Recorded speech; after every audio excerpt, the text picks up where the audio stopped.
Ya hemos recordado en más de una ocasión aquella tarde en la que ella vestía de azul y los alemanes iban de gris, en la que el mundo se desmoronaba y ellos se enamoraban. No es la primera vez que la recordamos, ni desde luego será la última. Vamos a tocarla una vez más. De todos los podcasts del mundo has tenido que venir a este, pero esta vez has elegido bien. Ponte la gabardina, cálate el sombrero, porque ya empieza a estar lloviendo cine.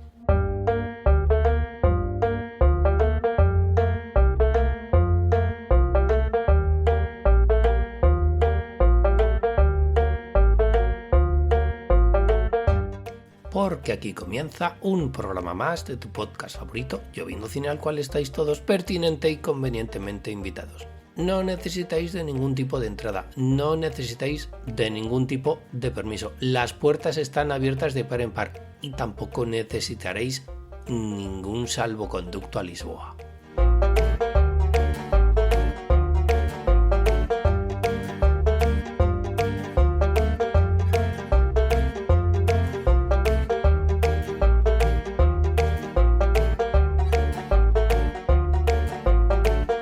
¿Y de qué vamos a hablar en el Lloviendo Cine de hoy?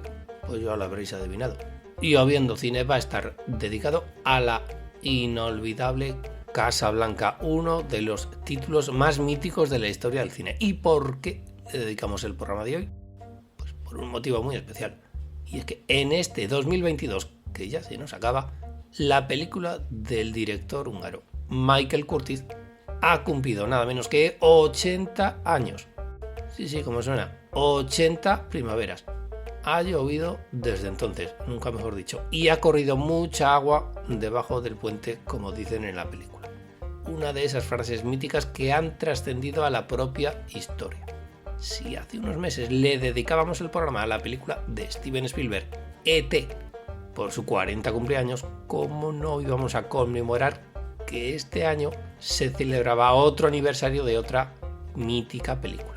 Y 7, se nos volvía cuarentón, Casablanca le dobla en edad y se ha convertido en octogenaria. ¿Qué mejor manera que celebrar la Navidad, que está ahí a la vueltica de la esquina, que hacerlo con un clásico ya de las programaciones televisivas que nos inundan por estas fechas? Vamos, qué bello es vivir el apartamento y esta, Casablanca. Y un aviso, en el programa de hoy va a haber spoilers, que no sé yo si lo serán tanto, porque se supone que a estas alturas serán pocos los que no hayáis visto Casablanca y que no conozcan su argumento. Y si eres uno de esos, francamente querido, ¿a qué estás esperando? Programa ideado y guionizado por nuestro colaborador en la sombra, Don Juan Solo.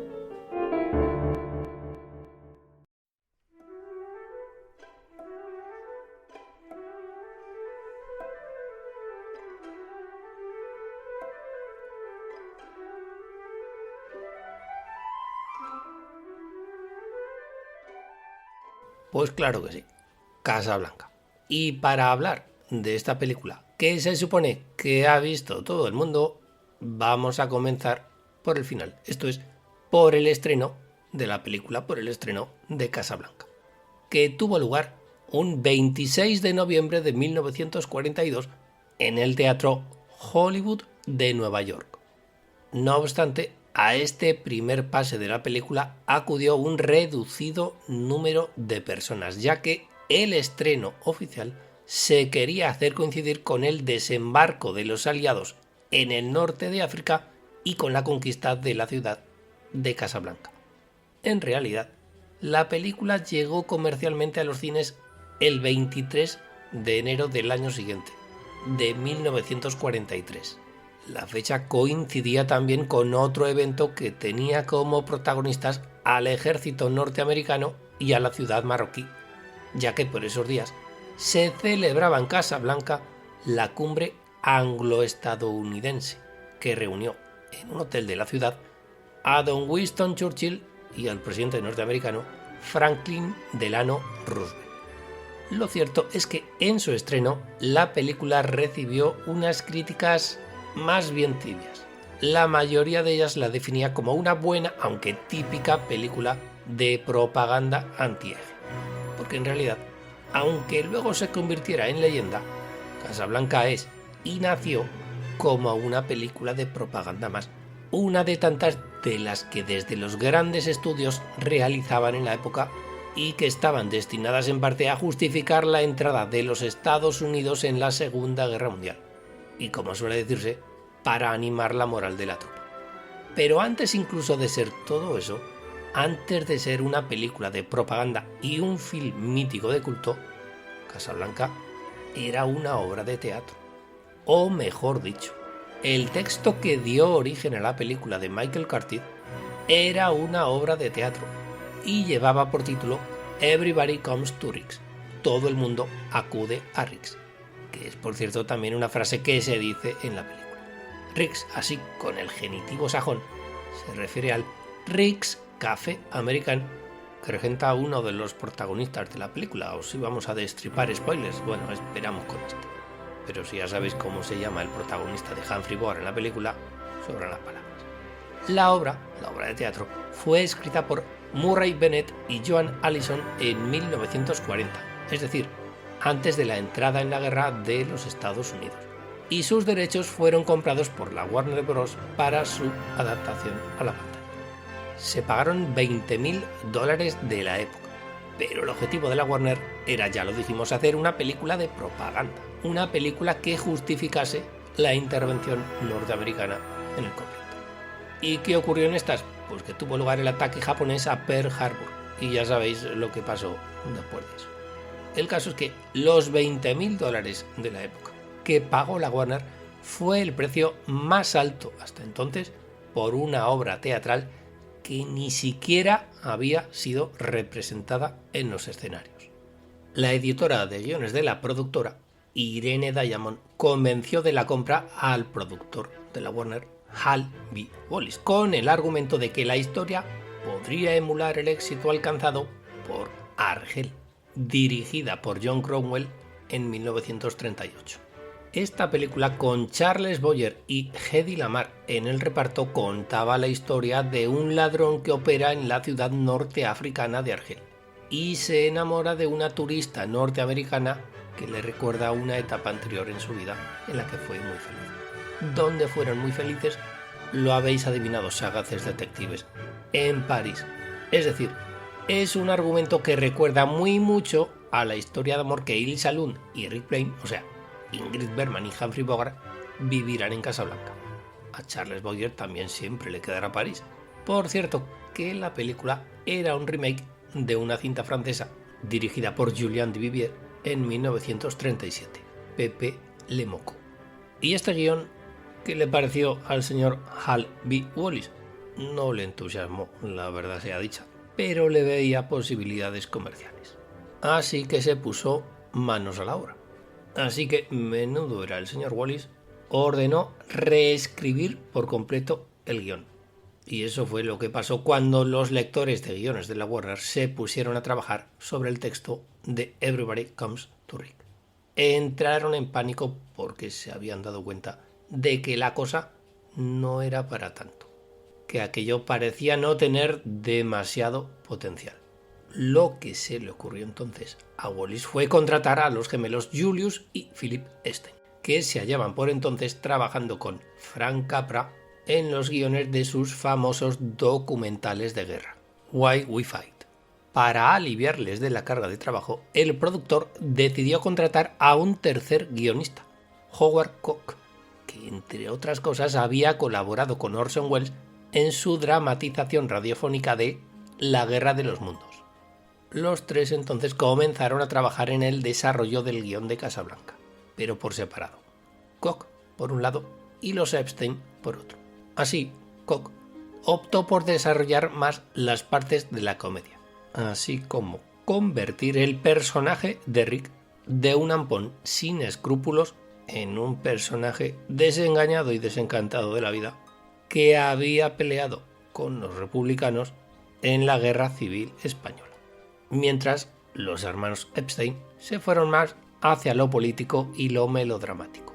Por si fuera poco, hubo un cuarto guionista no acreditado, un hombre de la compañía, Casey Robinson, quien al parecer había descubierto junto a la ya mencionada Irene Diamond la pieza de teatro original. Casey Robinson habría sugerido a los ejecutivos del estudio que comprasen sus derechos para su adaptación. Pues bien, Robinson también aportó su granito de arena. Y cuentan que otro guionista de la época, Eneas Mackenzie, también intervino en la confección del guión. Y el señor Wallis, que dijo, ni corto ni perezoso, también le metió mano a la escritura. O todos o ninguno. Y entre tanta opinión y disparidad de criterios, la película comenzó a rodarse sin que hubiese un guión cerrado. Los Epstein, que a la postre tendrían un mayor peso en el resultado final, llegaban cada mañana al plató de filmación con nuevos textos y diálogos que habían escrito la noche anterior.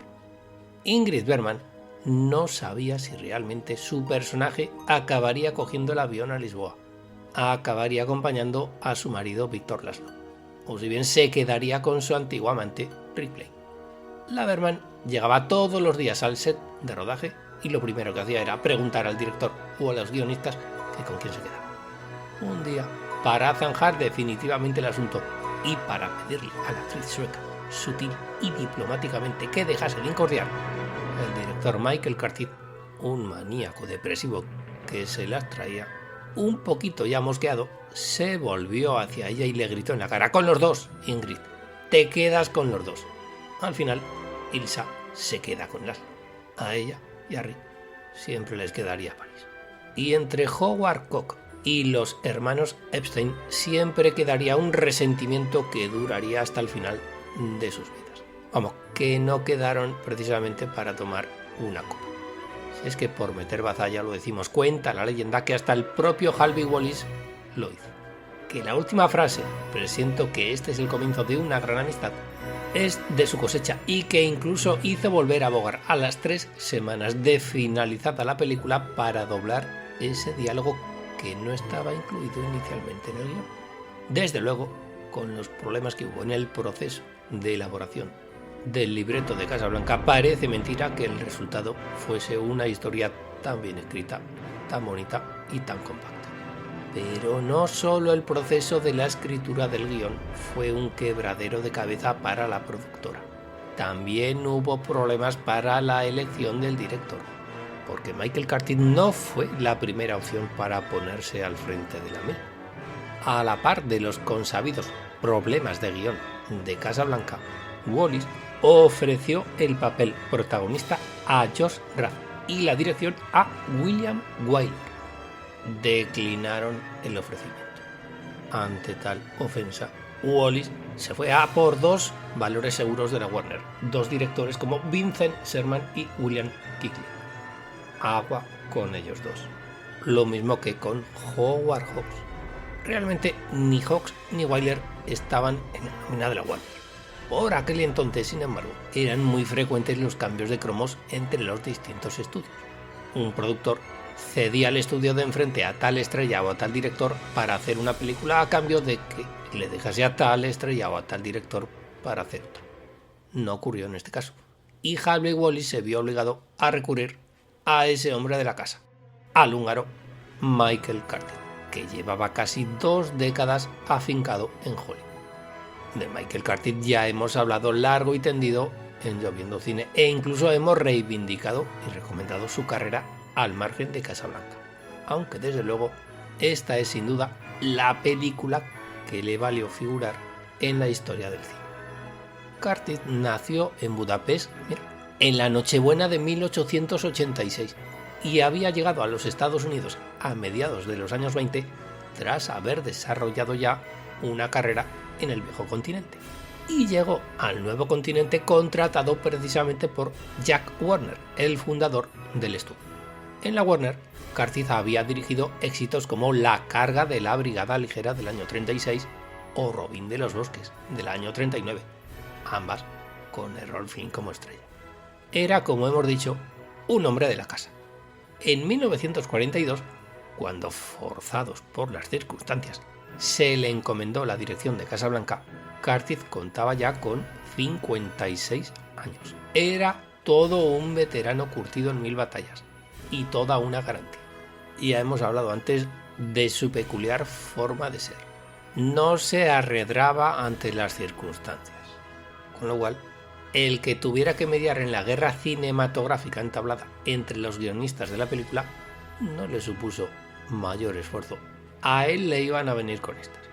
Curtiz impuso, por ejemplo, que la película tuviese mayor contenido romántico e impidió que se quedasen en la sala de montaje las escenas de los flashbacks de París. Como diría el otro, madre del amor hermoso, si a los responsables de incluir esas escenas en el guión no sabemos si los hermanos Epstein, el señor Koch o los Metomen todo en el guión, les hubiese dado por emborronar esos flashbacks. E iban a ser los responsables de tal felonía. Por todo ello, gracias, señor Curtiz. Por lo tanto, ya tenemos el director, el guión. Vamos a elegir a los actores. ¿Escuchas? Lloviendo Cine. London dropped its dignity. Yeah. So has France and Germany. Yeah. All hands are dancing to a raggedy melody full of originality. Sing it, so.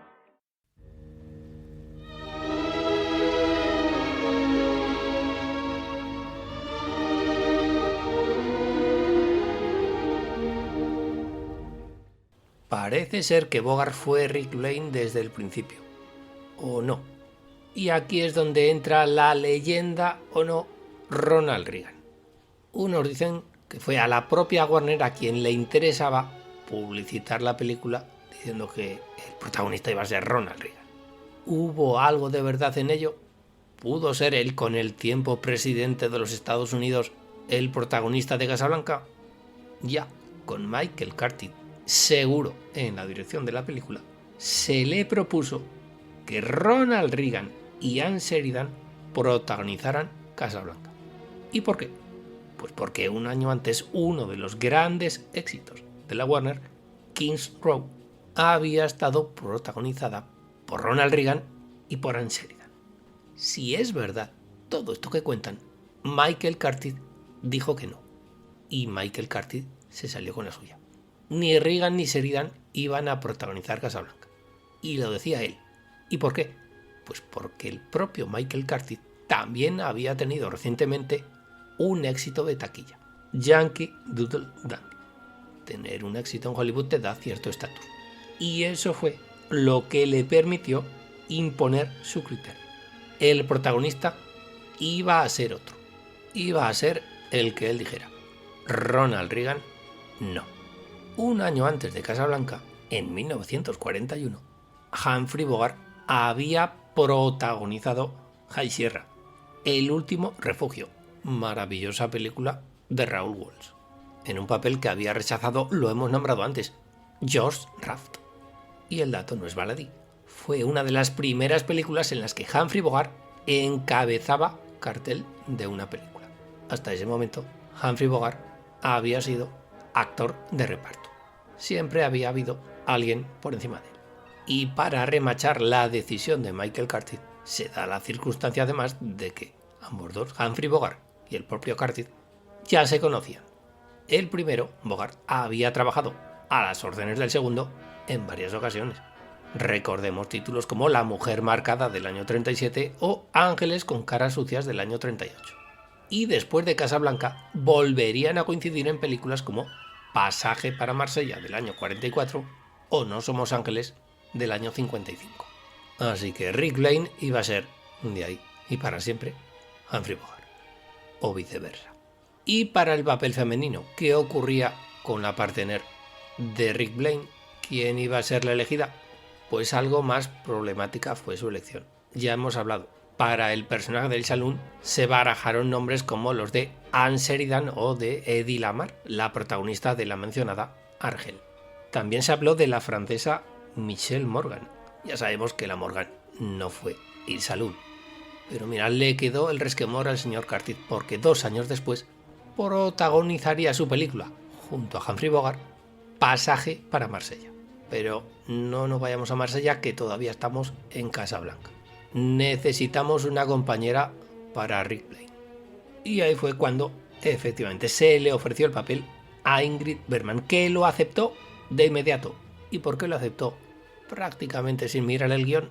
Ay, si lo hubiera sabido usted, doña Ingrid, los disgustos que se hubiera ahorrado. Pues lo aceptó sin rechistar, porque Ingrid Bergman estaba bajo contrato de David O. Selznick y este le tenía hastiada de la actividad a la que le sometía su contrato exclusivo. Y ahí fue cuando el señor Selznick hizo eso de lo que hemos hablado antes: intercambio de estrellas, intercambio de cromos. Yo te cedo a Ingrid Bergman para Casablanca a cambio de $25.000 de la época. Selznick, de tonto, no tenía ni un pelo. Y es que no sabemos si la elección de Ingrid Bergman tuvo que ver con la exigencia de Hal B. Wallis a la hora de elegir a la protagonista de la película.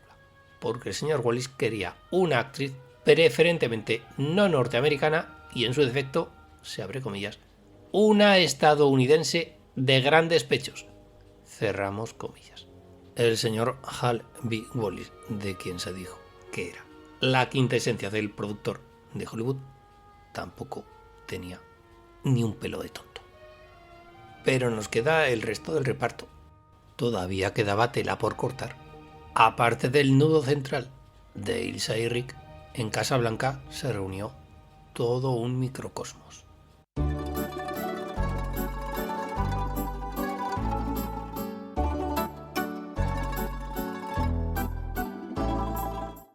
Y contrariamente a lo que podría suponerse, la elección del elenco de Casablanca fue bastante fácil. En Casablanca, en la ficción, se dan cita refugiados europeos por doquier, de cualquier nacionalidad posible. Pues qué mejor que para encarnar a esos personajes se eligiese a actores europeos huidos de la situación política de la Europa de los años 30. La Warner y los demás estudios tenían dónde elegir. La Warner tenía actores centroeuropeos, como suele decirse, para dar y tomar. Así, Víctor Laszlo fue encarnado magistralmente por un triestino emigrado a Viena, Paul Henreid.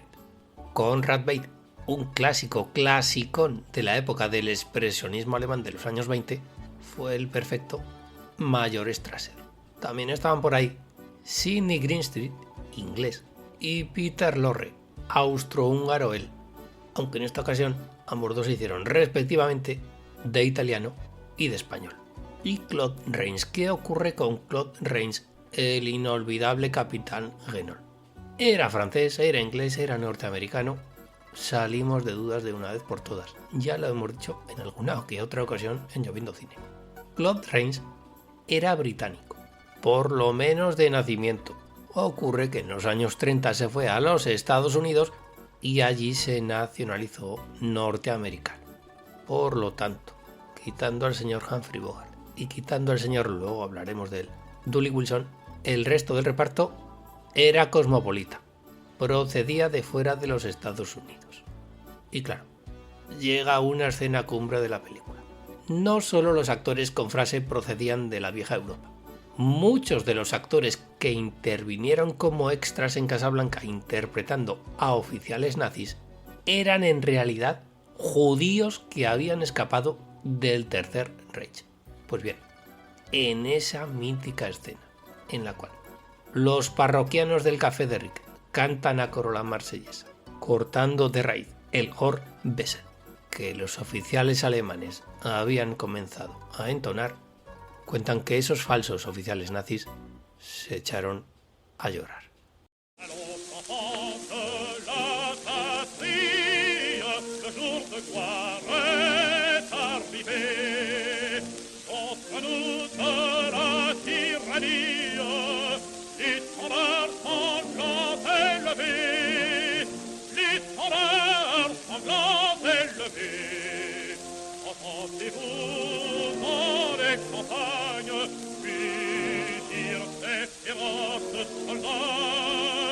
Ils viennent jusque dans nos bras, écorcher nos tristes montagnes.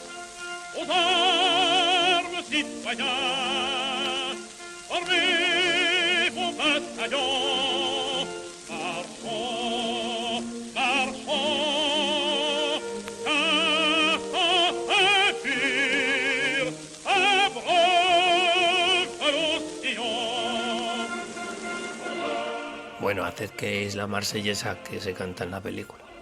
Y ya lo hemos dicho antes. Mención aparte merece el personaje de Sam, el pianista y compañero del alma inseparable de Rick Blaine, interpretado finalmente por el músico Dooley Wilson, que en realidad no era pianista, sino un reputado batería de jazz.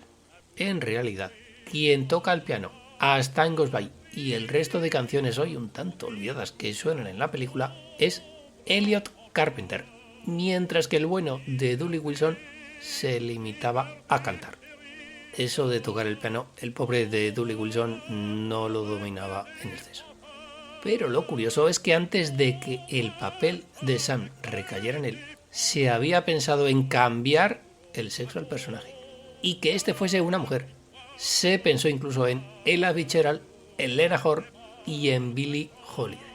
Para los curiosos, Ella Fitzgerald interpreta un papel semejante en la película Pete Kelly's Blues del año 55, protagonizada y dirigida por Jack Webb. Otra curiosidad, a Max Steiner, el compositor de la banda sonora, no le gustaba el tema de Las Time Goes By y quiso que en la escena en la que Ilsa le pedía a Sam que volviese a tocar para ella la canción, sonase en realidad una composición suya. Gracias, señor Cartier. Afortunadamente no se salió con la suya. ¿Os imagináis ahora Casablanca sin Las Time Goes By? ¿Os imagináis ahora Casablanca sin Sam? Por su papel en Casablanca, Dooley Wilson ganó $2.450, a razón de 350 semanales. El señor Greenstead, del cual ya hemos hablado, ganó 3.750 a la semana. Pero claro, él era blanco y Wilson no.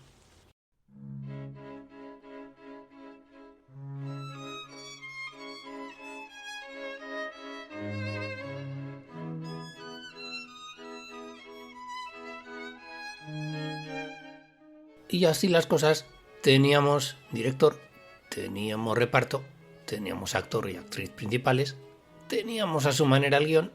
Vamos a comenzar la película. El rodaje de Casablanca comenzó un 25 de mayo de 1942 y concluyó poco más de 2 meses después, el 3 de agosto de ese mismo año.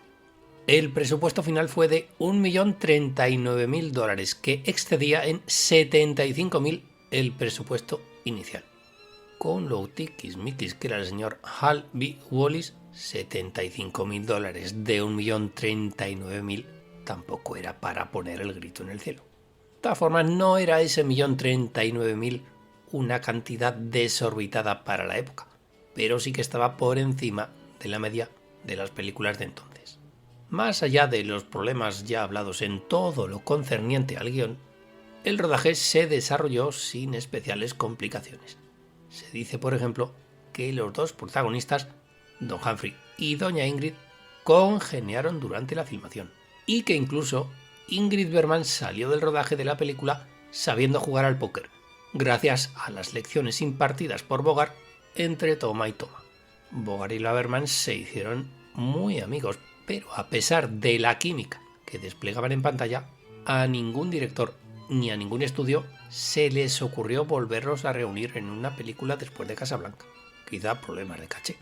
Bogart y la Bergman se llevaban muy bien, pero no podían ir más allá, en todos los sentidos. En la vida real, porque los extremados celos de la por entonces esposa de Humphrey Bogart, Mayo Method, no lo hacían del todo aconsejable. Y en la ficción, porque las rigidísimas normas del Código Hays impedían que una mujer casada acabase cometiendo adulterio con el protagonista, por muy Humphrey Bogart que fuese. Bueno, ahí tendríamos una solución a todos los quebraderos de cabeza. ¿Con quién me voy? ¿Con uno o con otro? En cualquier caso, al ser preguntados posteriormente tanto Bogart como Bergman, ambos declararon que no llegaron a sentirse del todo cómodos dentro de la película, que no la entendían y que los diálogos les parecían algo cursis y que desde luego hubiesen cambiado el final. Ambos se hubiesen ido a luchar al lado de la resistencia. La filmación tuvo lugar casi en su totalidad en los californianos estudios de la Warner en Burbank. El director Tim Burton, el Tim Burton de toda la vida, natural de esta localidad, siempre lleva muy a gala en sus entrevistas decir que ha nacido en el lugar donde se rodó Casablanca. Desde hacía tiempo los decorados estaban construidos. Fueron obra de Carl Just Bale, un escenógrafo alemán que llevaba en la Warner desde el año 36. O'Reilly ya tenía preparados los modelos que Ingrid Bergman iba a llevar en la película. Socarronel. ¿Qué iba a decir David O. Selznick a propósito de estos modelos? Por fin Ingrid Bergman iba a salir elegante en una película. Y allí que comenzó el rodaje, en los estudios de la Warner de Burbank, o de la prisión de San Quintín. ¿Y por qué decimos eso? Nosotros no llamábamos así a los estudios de la Warner. Lo hacían los propios trabajadores de la misma. ¿Y por qué lo hacían? Porque todo asalariado de la Warner tenía que estarse 14 horas de las 24 que tiene un día trabajando en los estudios. Y los actores y personal de Casablanca no iban a ser una excepción. Por cierto, San Quintín, célebre prisión que la Warner había inmortalizado en el año 1937 en forma de película dirigida por Joy Bacon y con Humphrey Bogart en su reparto. Todo está interconectado. Y si decimos que la película está rodada casi en su totalidad en interiores, es porque hay una escena que se rodó fuera de plató. Sí, solo fue una, pero la más inmortal, la más famosa, la que sirve para poner punto y final a la película. La del Siempre nos quedará París, que se filmó en el hangar de un aeropuerto cercano a Los Ángeles, aunque el avión a Lisboa era en realidad una maqueta. Y la neblina que envuelve a los personajes es en el fondo un recurso para disimularlo.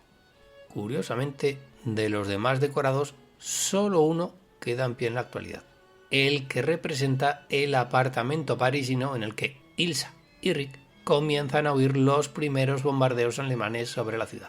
Ya sabéis, son cañonazos o los latidos de mi corazón. Un decorado que, por cierto, se sitúa al lado de ese otro que hacía las veces de cafetería donde trabajaba el personaje de Emma Stone en La La Land. Bueno, pues dejamos a Emma Stone en la ciudad de las estrellas y nos trasladamos hasta la ciudad de Nueva York, 26 de noviembre de 1942, fecha de la premier de una cinta en la que nadie creía y que estaba destinada a ser una más entre el centenar de producciones que llegaron a los cines en ese año. Lo cierto es que Casablanca se convertiría unos meses más tarde, tras su estreno comercial en las salas del país, en la séptima película más taquillera del año y en la gran ganadora de la 16ª edición de la entrega de los Oscars, celebrada en Hollywood el 2 de marzo de 1944. Casablanca, que aspiraba a 8 estatuillas, se quedó finalmente con 3. Eso sí, las 3 más importantes: mejor película, mejor director para Michael Curtiz y mejor guión.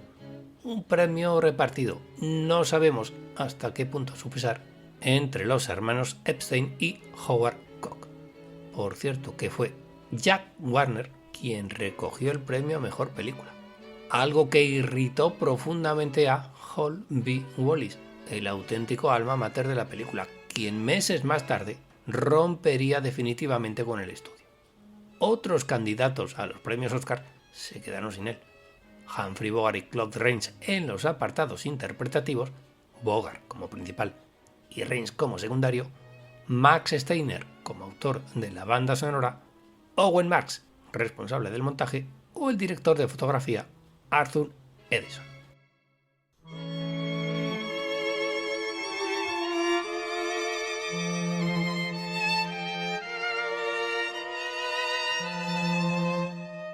Y os estaréis preguntando, ¿qué fue de Ingrid Bergman en aquella edición de los Oscars? ¿Estuvo nominada por Casablanca? Pues no. Ingrid Bergman también estuvo nominada, pero no por su personaje de Elisa Lund, sino por el de María, de Por quién doblan las campanas, de Sam Booth, película bélica, inspirada en la novela de Ernest Hemingway y ambientada en la Guerra Civil Española. aquella en la cual Rick Blaine había estado del lado de los republicanos, el mismo lado en el cual combate María. Pero claro, en plena dictadura franquista, aquí, en suelo patrio, Rick Blaine no podía ser un combatiente republicano de ninguna de las maneras. Así que en la versión española que llegó a los cines de estos lares, año 1946, Rick Blaine había luchado en algún lugar de África. Así, sin concretar demasiado. Solo cuando se instauró la democracia y la película fue sometida a un nuevo doblaje, supimos por fin que Rick había estado durante la guerra luchando contra los nacionales. Y es que claro, en un clima bélico como el que había cuando se estrenó Casablanca, son evidentes las referencias y connotaciones políticas que tienen algunos personajes y algunas situaciones. Era normal. Casablanca había sido concebida como una película en principio de propaganda.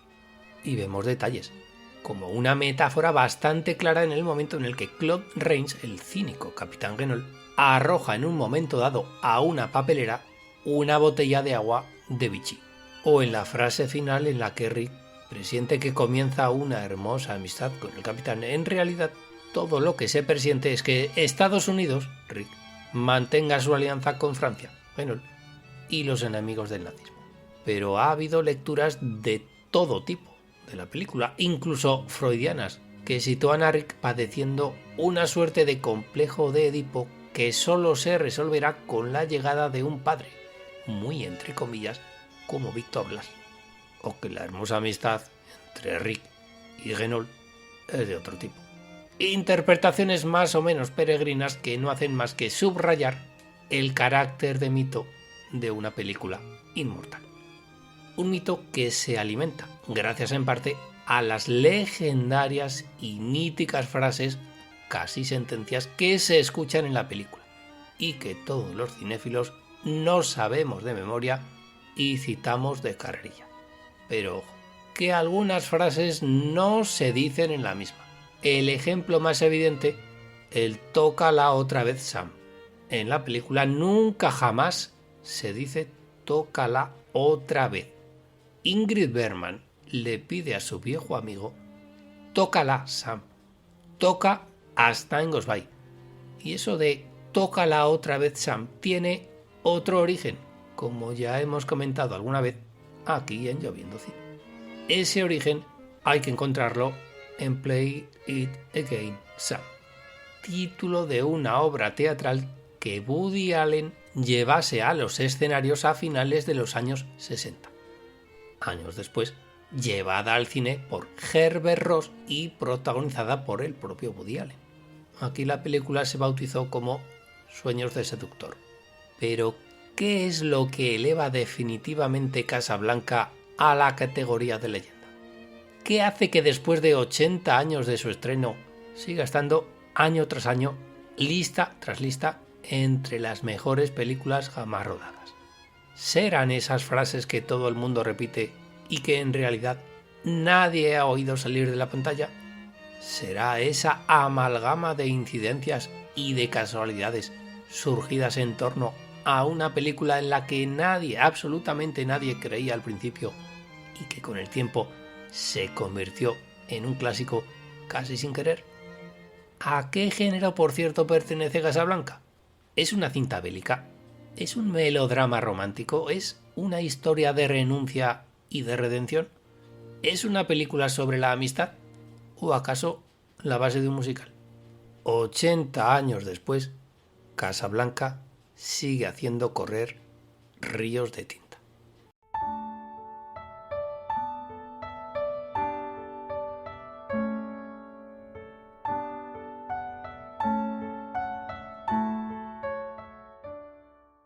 Porque Casablanca sigue escondiendo secretos y sigue planteándonos todas estas preguntas y sobre todo sigue conservando intacta la magia, el sabor del mejor cine clásico. Y en estos tiempos del streaming y de películas con algoritmo, eso es algo que necesitamos más que nunca.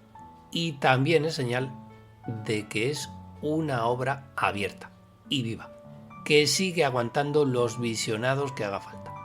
Como decía don Carlos Pumares, no pierdo la esperanza de que algún día, al final de Casablanca, Rick Blaine coja el avión a Lisboa junto a Ingrid Bergman, dejando en tierra al pesado de su marido, Víctor Laszlo, y no disfrutando de esa hermosa amistad junto al capitán Guénol.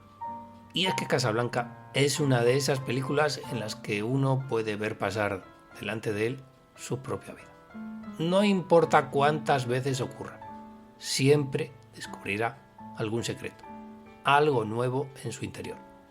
Como decía también el escritor y crítico cubano Guillermo Cabrera Infante, hablar o escribir de Casablanca es como mirar una vieja fotografía.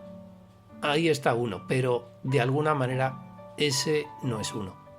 Por el medio está el recuerdo, el tiempo pasado y la renovada presencia fotográfica.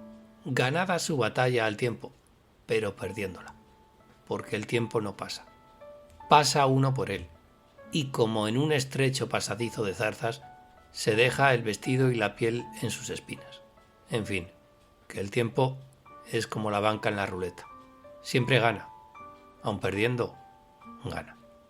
Ese es quizá el gran secreto de Casablanca. 80 años la contemplan y seguiremos disfrutándola así que el tiempo pase.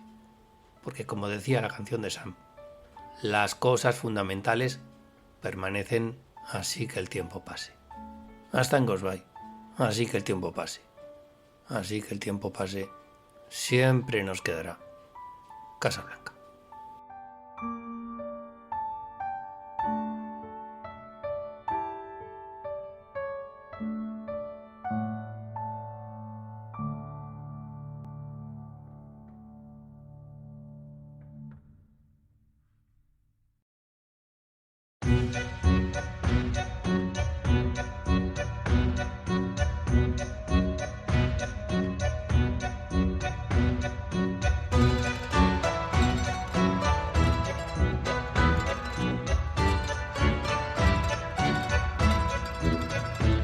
Y hasta aquí ha llegado un programa más de tu podcast favorito, Lloviendo Cine, en el cual no ha sido un programa más.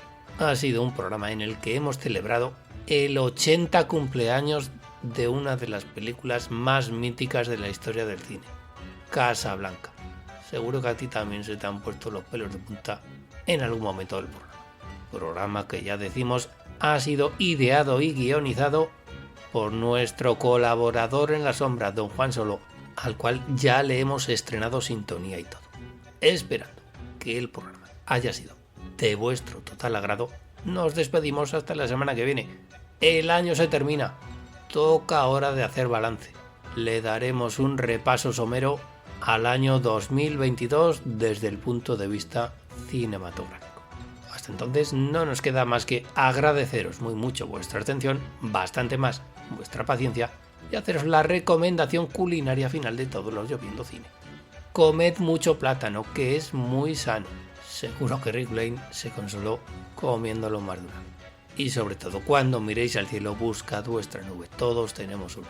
Y cuando hayáis entablado confianza y conversación con ella, tenéis que decirle bien alto y bien claro aquello de por Casablanca. ¡Que llueva cine! ¡Par 10!